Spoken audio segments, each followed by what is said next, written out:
সুপ্রভাত সবাইকে। আশা করি তোমরা যে যেখানে আছো সবাই খুব ভালো আছো, সুস্থ আছো। আমি মিঠু, আমার আরেকটি ছোট্ট নতুন ব্লগে তোমাদের সবাইকে স্বাগত আর আমার অনেক ভালোবাসা জানাই। আজকে সকালটা শুরু করলাম তোমাদেরকে সঙ্গে নিয়ে। আশা করছি তোমরা পুরো ভিডিওটা আমার সঙ্গেই থাকবে। চলো দেখো, সকালবেলা উঠে সকালের চা বসিয়ে দিয়েছি। নিত্য দৈনন্দিন যে কাজগুলো আমাদের সারা দিন থাকে সেগুলোই আমি তোমাদের সঙ্গে শেয়ার করি। যদি ভালো লাগে তাহলে লাইক শেয়ার সাবস্ক্রাইব করে পাশে থেকো। আর হাইপ বলে একটা অপশান এসছে, সেটাকে হাইপ করে দিও। চলো দেখো, কড়াইতে তেল দিয়ে দিয়েছি, এখন আলু ভাজবো। সকালে চা হবে আর সকালে মানে ভাত খাবো আর রুটি খাবো, দুই রকম হয় আমাদের বাড়িতে। তো সেই রুটি আর ভাতের জন্য আলু ভাজা করছি, একটু বেশ ঝাল ঝাল করে আলু ভাজা দিয়ে। সকালবেলা গরম ভাত খেতে ভালো লাগে ঘি দিয়ে, আর রুটি তো আলু ভাজা দিয়ে ভালোই লাগে, সেই জন্য আলুটাও ভেজে নিচ্ছি। আর এদিকে তোমার আমি চাটাও করে নিচ্ছি, ভাত হয়ে গেছে, রুটিটাও হয়ে গেছে। তো এইভাবে সকালবেলা উঠে আমরা একের পর এক কাজ দিয়েই সংসারের দিনে নিজেদের দিনটাও শুরু করি আর ভিডিওটাও শুরু করি। আমি কিন্তু ইউটিউবে এসে একদম ভিডিও করতে পারি না, কারণ কি বলতো, একদম প্রফেশনাল এখনও পর্যন্ত হয়েই পারিনি যে ভিডিও করব। কত কিছু যে মিস করে যাই জানো না। আসলে কি বলতো, ইউটিউবার হতে গেলে না একটু ধৈর্য, ক্ষমতা, তারপর ট্যালেন্ট থাকার দরকার। তার কোনোটাই আমার মধ্যে নেই। তার জন্যে কি হয় বলতো, ভিডিওগুলো সারাদিনের ভিডিওতেও কিন্তু অনেক কিছু জিনিস থাকে, এমন এমন জিনিস, সেগুলো তুলে ধরতে পারলে। এই যে গুড মর্নিং, উঠে আসো, তাড়াতাড়ি উঠে আসো, তাড়াতাড়ি উঠে আসো।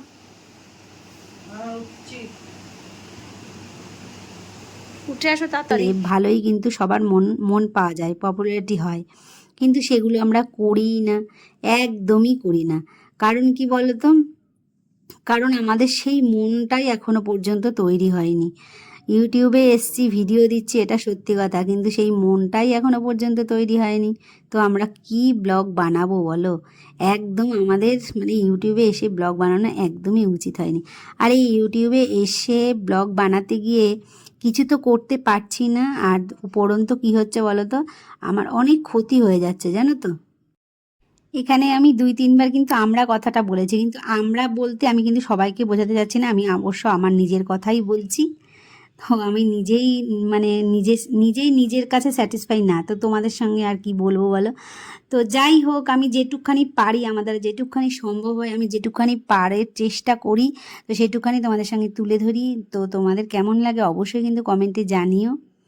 জানি যে ইউটিউবটা খুব একটা শক্ত প্ল্যাটফর্ম, যেরকম আমরা ভাবি যে আমরা একেবারে মানে এসেই একদম লাখপতি হয়ে যাব, অতটাও সহজ নয় কিন্তু। আজকে সোমবার, দেখো বাবার পুজো করেছে, প্রথম সোমবার আজকে শ্রাবণ মাসের। প্রথমে ঘি দিয়ে পঞ্চমিত্র দিয়ে স্নান করাচ্ছি। প্রথমে ঘি, মধু, তারপরে একটু মানে শক্কর মানে মিষ্টি আর কি, চিনি, তারপরে চিনির বদলে মিষ্টি দিয়েছি, তারপরে তোমার দুধ, গঙ্গা জল, আর হলো তোমার এই তো 5 রকম হয়ে গেল। তো এই 5 রকম পঞ্চমিত্র দিয়ে ভগবানকে স্নান করালাম, মহাদেবকে স্নান করিয়ে এইবারে ভালো করে পরিষ্কার করে আবার নতুন জল দিয়ে স্নান করিয়ে দেবো। আজকে পুজোটা করে ভীষণ মনটা ভালো লাগছে জানো তো, ভীষণ ভীষণ ভালো লাগছে। মানে শ্রাবণ মাসের প্রথম সোমবার করলাম, অনেক দিন করা হয় না, উপোস কাপাস অনেক দিন এই সমস্ত করছি না। ওই যে তোমাদেরকে বললাম, ইউটিউবে এসে যেন আমার যে কী বড় ক্ষতি হয়েছে তোমাদেরকে কি বলবো। মানে সবার সাথে গল্প করতে গেলেও আমি যেন চুপচাপ হয়ে যাই, সবাই গল্প করে আমি চুপচাপ বসে থাকি। আমার সারাক্ষণ মনের মধ্যে আমার এত মনের দিক থেকে ক্ষতি হয়ে গেছে না, তোমাদেরকে কি বলবো, আমার কিছুই ভালো লাগে না, অনেক কিছুই আমার ভালো লাগে না, অনেক আনন্দ, অনেক কিছুর থেকে আমি বঞ্চিত হয়ে যাচ্ছি। তো দেখো, ভগবানকে এখন আমি তোমার তিলক পরিয়ে দিচ্ছি। জানি ভালো করে পড়াতে পারি না, তবুও মনের যেটুকানি ইচ্ছা আছে ভগবানকে যেমন করে পুজো দেওয়ার, ঠিক আমি তেমন করেই আজকে কিন্তু ভগবানের পুজো দিয়েছি জানো তো। মানে আমি যতটুকু আমার মনের ইচ্ছা হয়েছে, আমার মনের ইচ্ছা হয়েছে এরকম করে তিলক পরাবো, তো পরিয়েছি। তারপরে এখন আমি আর ঠাকুরটাকে দেখো পরিষ্কার করে ঘি মধু দিয়ে স্নান করিয়েছি, একদম চকচক চকচক করছে। আর এই বাবা বিশ্বনাথ, এটাকে আমি বাবা বিশ্বনাথ নাম দিয়েছি, কারণ কি আমি কাশীর থেকে নিয়ে এসেছিলাম এই বাবা বিশ্বনাথকে, অরিজিনাল পাথরের। আর এখানটা হলো তোমার কি বলে এটা, আকন্দ ফুলের মালাটা পরিয়ে দিলাম। আর একটা কথা বলছি কি, আমি এতবার আকন্দ ফুলের গাছ পুঁতেছি, গাছ হয়েও বেঁচে গাছে ফুল হয়ে কড়ি হয়ে মরে যাচ্ছে, কেন বলো তো তোমরা একটু আমাকে যদি পারো কমেন্টে লিখো তো।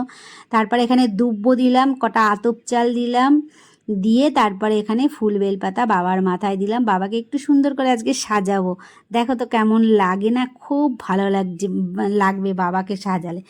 আমরা কিন্তু সব ঠাকুরকে সাজাই, কিন্তু বাবাকে সাজালে যে এত সুন্দর লাগে এটাও কিন্তু জানতাম না। কিন্তু আমি উপোস করেছি আর নিরামিষ খাবো আমি, কিন্তু এই একবার, অনেকে সাবু ঠাবু খায় তো, তা আমি সাবু খাবো না, আমি নিরামিষ ভাত খাবো। আর রাত্রে যা হোক কিছু একটু খেয়ে নেবো। এখানে দেখো একটা ঘিয়ের প্রদীপ জ্বালিয়ে দিয়েছি, আর দিয়েছি তোমার কর্পূরের প্রদীপ, আর এমনি প্রদীপ তো নিচে রয়েছে, ধূপকাঠি জ্বালিয়ে দিলাম। কর্পূরের একটা প্রদীপ আর ঘিয়ের একটা প্রদীপ জ্বালিয়েছি। তো কেমন পুজোটা লাগলো, বাবার পুজোটা আমি প্রথম সোমবার করলাম। আর দ্বিতীয় সোমবার ইচ্ছা আছে যে, ইচ্ছা না সরি, দ্বিতীয় সোমবার যাব হলো তোমার তারকেশ্বরের ভিডিওটা তোমরা নিশ্চয়ই দেখবে। তারকেশ্বরের ভিডিওটা এখনও ছাড়িনি আমি, তো তারকেশ্বরের ভিডিওটা তোমরা নিশ্চয়ই দেখবে, খুব ভালো লাগবে। কিন্তু তারকেশ্বরে বেঁচে পড়তে থাকতে চাইলে কেউ কিন্তু যেও না। তো আমার স্নান হয়ে এই পুজো টুজো হয়ে গেল, হয়ে গিয়ে এখন ডালটা করছি এখানে পাঁচফোড়ন দিয়ে, আর ওদের জন্যে মাছ রান্না করছি, কারণ ওরা তো নিরামিষ, আর রান্না কি করব, তাই ভাবলাম ওদের মাছ আর ডাল করে দিই, ওদের খাওয়া হয়ে যাবে, ওদের খাওয়া হলেই আমি নিশ্চিন্ত, আমার কোনো ব্যাপার না।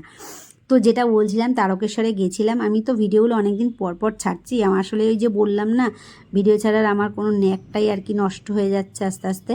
তো তারকেশ্বরে কেউ শ্রাবণ মাসে মানে বেঁচে থাকতে চাইলে কেউ যেও না ভাই, এত আমাদের যে সঙ্গে কী দুর্ঘটনা ঘটেছে সেটা তোমরা ভিডিওটা দেখলেই বুঝতে পারবে। মানে আর তোমরা জীবনে নাম করবে না যে শ্রাবণ মাসে তোমরা তারকেশ্বরে যাবে।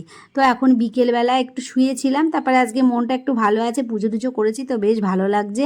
তো চলে আসলাম ছাদের উপরে, গাছ বসাচ্ছি, বর্ষা পড়েছে তো ভাবলাম যে গাছগুলো বসিয়ে দিই, অনেকগুলো গাছ মানে জড়ো করে নিয়ে এসেছি, সেই গাছগুলো বসাচ্ছি, বসিয়ে দেই। আর বিকেলবেলাটা বেশ ভালোও লাগছে ছাদের উপরে, শুয়ে থাকতে ভালো লাগছিল না, সব সময় দেখবে শুয়ে থাকতে ভালোও লাগে না, একটুখানি ছাদের উপরে এসেই যে কাজগুলো করলাম না, এর পরে যে আমার কি ভালো হয়ে গেল মনটা, তোমাদেরকে কি বলবো। আমি না অনেকক্ষণ সময় শুয়ে থাকি, শুয়ে শুয়ে ঘুমিয়ে পড়ি, ঘুমিয়ে গেলে আবার ভাবি কি এতটা সময় আমরা ঘুমিয়েই কাটিয়ে দিলাম, এরকম তো করাটা উচিত না। একটা দিনে মানে দিনের মধ্যে আমরা যদি বেশি সময়টাই ঘুমিয়ে কাটিয়ে দিই, তাহলে দিনটা আমরা কিভাবে উপভোগ করব বলো। আর তারপরে ভাবলাম যে তোমাদের সঙ্গেও একটুখানি শেয়ার করা যাবে, আমি কি কাজ করি, সবসময় বাড়িতে কেমনভাবে থাকি, তো সব কিছু তো তোমাদের সঙ্গে দেখানো হয় না। ওই যে বললাম আমি এখনও পর্যন্ত সেই রকম ইউটিউব ব্লগার হয়ে পারিনি, ওই জন্যেই তো আমার হচ্ছেও না কিছু, বলবো আর কি। মানে একটা জিনিস করতে গেলে না অনেক ট্যালেন্ট লাগে, ওই যে সংসারের কাজ বলো আর যাই কাজ বলো, রান্না বলো আর যে কাজই বলো, সেই কাজটা তুমি করছো সেটাও তোমার ট্যালেন্টের দরকার, আর তুমি যে কাউকে তুলে ধরবে সেটাও দেখানোও একটা ট্যালেন্টের দরকার। তো এরপরে দেখো আমার কাজ করতে করতে একদম পুরো সন্ধ্যা হয়ে গেছে, আর সন্ধ্যাবেলাটা দেখো একটুখানি ভিউটা তুলে রাখলাম, কেমন লাগছে দেখো, একদম পুরো সন্ধ্যা হয়ে গেছে, জলের উপরে ছাওয়াটা পড়েছে গাছের। তো আজকের এই ছোট্ট ভিডিওটা তোমাদের কেমন লাগলো, ভালো লাগলে পাশে থেকো, দেখাবে একটি নতুন ভিডিওতে।